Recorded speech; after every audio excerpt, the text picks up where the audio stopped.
Yes, the best, the millennials. The best, the millennials' choice. Yes, the best.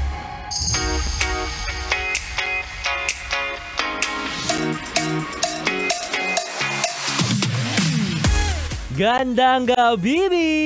Kasama mo na ang Bibi mo sa radyo, DJ B-Boy Bibo!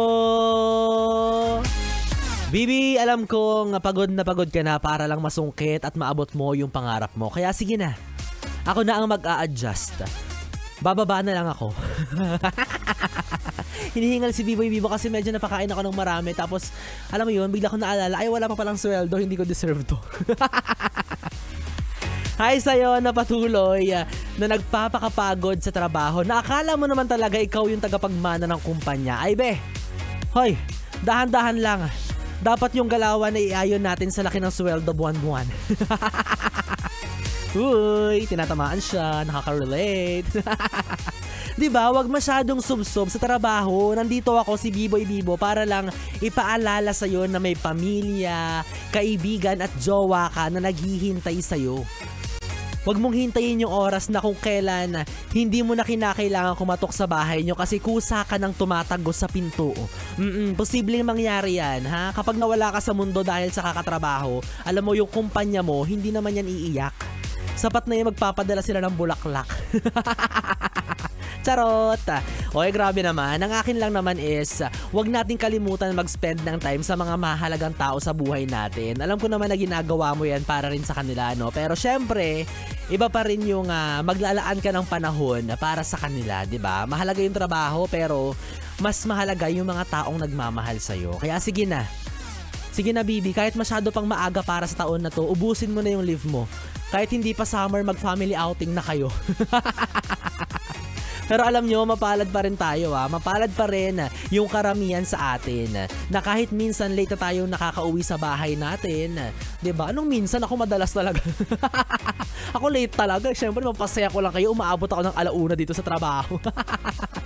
Well, diba? Ang mahalaga naman dyan is nakakauwi pa rin tayo sa pamilya. Kahit tulog na yung mga anak, jowa, magulang mo, pero may chance ka pa rin na mayakap o mahalikan sila. Diba? Isipin na lang natin yung mga best natin na OFW. Oh, 'di ba? Kung pangungulila ang pag-uusapan, marami silang ambag dyan. Kaya hindi talaga biro magtrabaho, lalo na kung yung trabaho mo yung trabaho na bubuhay sana sa pamilya mo, yun din yung rason kung bakit ka mapapalayo sa kanila, 'di ba? O ikaw, Bibi, kung meron kang ganitong kwento, i-share mo yan sa akin at maya-maya sabay-sabay natin yung pag-usapan at pakinggan para sa ating Bibi Time. Muli ako ang Bibi mo sa radyo, DJ B-Boy Bibo, ang DJ na single, ready to mingle, basta walang label na pwede mong makatabi mula alas 9 hanggang alas 12 para sa ating Bibi Time na mag-iiwan ng awitin na swak sa nararamdamang lungkot ng jowa mo every time you go away by Paul Young, hatid sa'yo ng 101.1 Yes, the best. Hoy! Grabe ang clue. Buti malabo.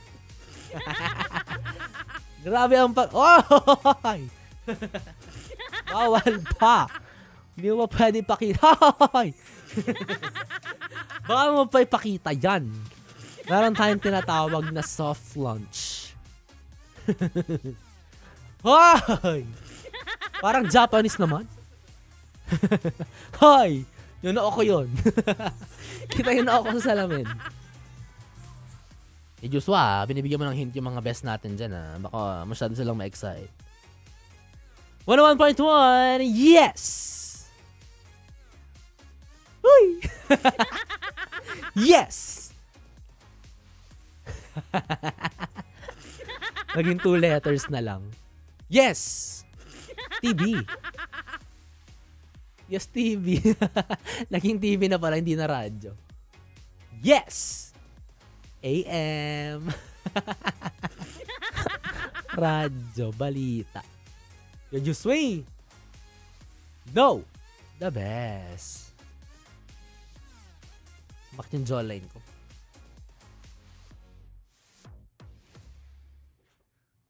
Excited na yarn?